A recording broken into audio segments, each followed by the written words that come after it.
Scott, the first chance we've had to talk about Whitworth men's golf this fall. It's been an interesting fall for the Pirates so far. You've had a chance to go to Minnesota, California, compete at your own tournament, and then it ended this past weekend down in Oregon at the fall. Not ended, but peaked this past weekend at the Fall Classic. Take us back through the entire fall, though, how this team is played. It's a veteran team, how they are approaching this season. Sure.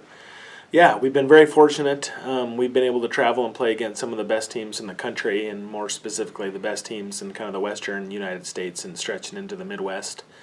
Kicked off the season in Minnesota at St. John's host event. They're a perennial national power, oftentimes ranked in the top 5, and have won a couple national championships over the last couple decades. And it was a great team bonding experience, and get to play golf in a different part of the country and be on the road with the guys, to kick off our season. We ended up in 4th place, but there were some really good individual performances in there.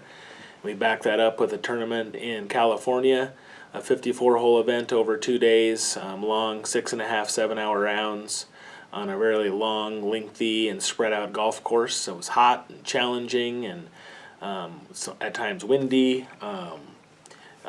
And some really good golf was being played at different moments during that event as well, which kind of was culminating, building up to our next event, which was our home tournament, where we had near or record-setting events in both individual scores and team scores over the 2 days. We end up winning that event by a decent margin, shooting 16 under par as a team, counting 4 scores the second day, which that would be basically guys averaging 68s, 4 under par.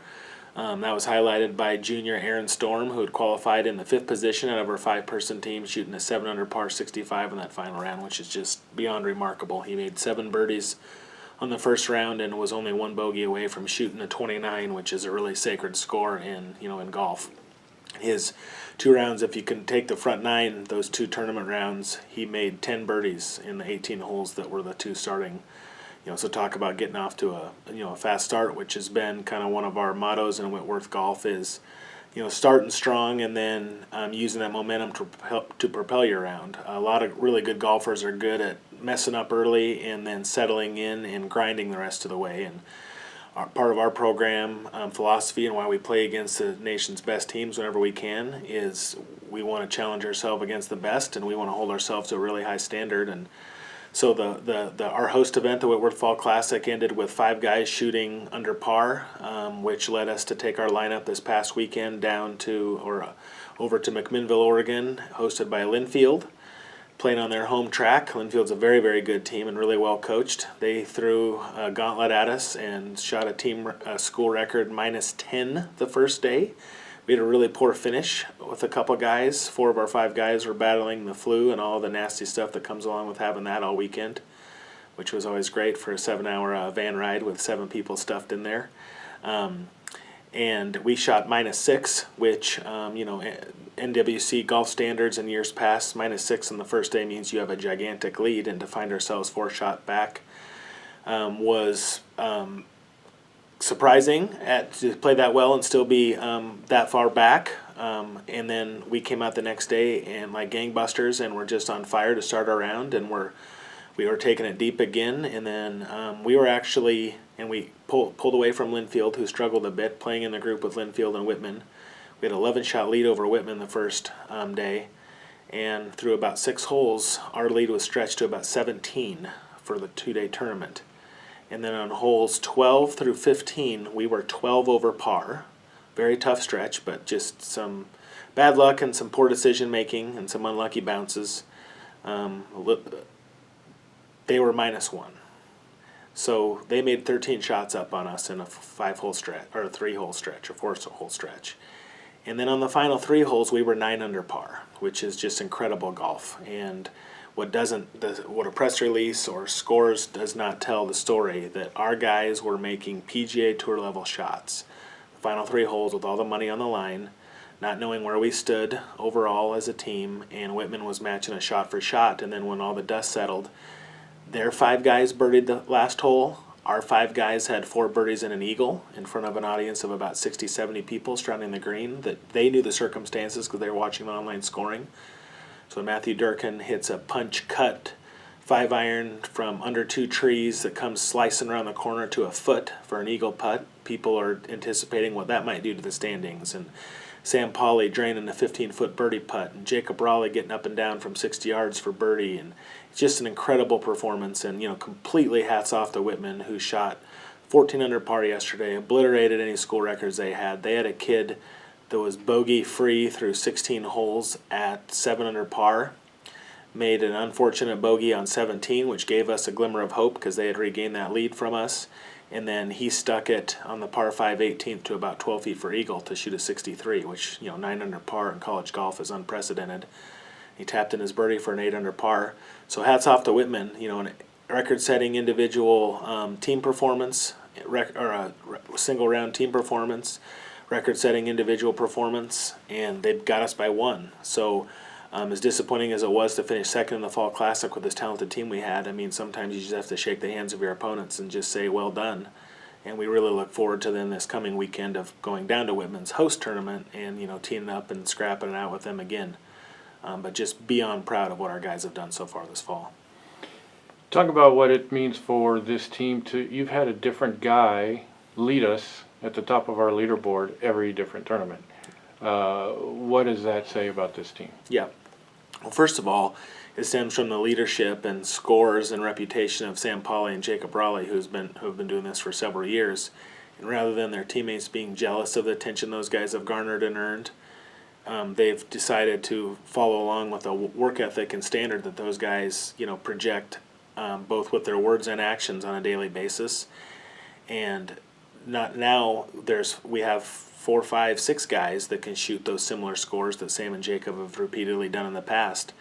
And it's just a credit to the depth of these guys and the belief in each other, and this idea that whoever makes our lineup is worthy of it, rather than being mad or upset that you didn't travel. They're excited for the guys that went because they're playing the best on that given week. And then the humility to not care where they fall in the lineup 1 through 5 or what groupings we have or any of that stuff, and then just go out and doing their job. And it's been volatile in the sense that it's been a number of guys playing well, even though certain guys have shot about the same scores each week, so their scoring averages are right where they should be. But other guys stepping up in the absence of others. And one of the missing pieces in years past is having a 3rd, 4th, and 5th score, whereas this year, our 5th guy just shot 8 under par and won a golf tournament. And we're really excited about what this will do heading us into the off-season with the momentum of these strong finishes, and hopefully finish off with a tournament win this final week. But it just energizes, the entire roster of 9 guys to show that anything can happen, and they all have a strong place in contributing to our team's success. So this week you're going to compete down at Whitman, and then you head to the off season. There's a long way to go, obviously, in the spring. What do these guys do over the winter to stay sharp and stay ready for when things get going again in the spring? Absolutely. So that we'll ride out whatever beautiful fall weather Spokane has left for us, and the guys will be getting some work in on their own once our tournament culminates a week from today, next Monday. And then, one thing we're really excited about is we're going to start or have started construction on an indoor practice facility here on campus. We already have a nice one. This one will, dramatically increase the availability to get sharp in the off season and to put the work in and have a gathering place on campus to continue to build that team and camaraderie and family feel that we believe is important with our golf team, and also a skills lab to work on their games with different technology and short game options to get better and things like that. And then of course the guys do strength and conditioning, and one of my big beliefs is you're a college student and a student athlete for a reason, so we sharpen up our academics, and also some of our guys go snow skiing and snowboarding and play intramural hoops and cheer on the Pirate basketball and swimming teams, and spend some time with families and take some Jan term trips and things like that. So as much as we want to continue to advance with our technical aspects of our golf game, I'm a big believer, and so are the guys, that we want to continue to build that team environment and do other things, and and just get the chance to be kind of regular students and consume different Whitworth athletic events and different activities on campus. And we have some service projects lined up to go out and serve the community, and show our guys that there's so many different things going on out there in the world that we can help be an asset to, and kind of set the tone for the way they want to lead and serve others as they move forward after their time here at Whitworth. And those are special bonding times that we get to have, and having some team meals together and doing those things, in addition to the strength and conditioning and then the skill development. And the fall season always kind of comes at the appropriate time, not only for the weather change, but also the guys have been grinding since last spring, all summer, and then into this fall. So it's really been a 6-month season if you think of it, because golfers tend to play more in the summer than they do during the spring and fall season. So these guys have played, some of them have played close to 40 tournaments going back to last February. So it's coming at the right time, and we'll definitely use this last weekend to catapult us into a momentous off season, and then obviously we'll be really excited to crank things back up, and in the spring of next season as well.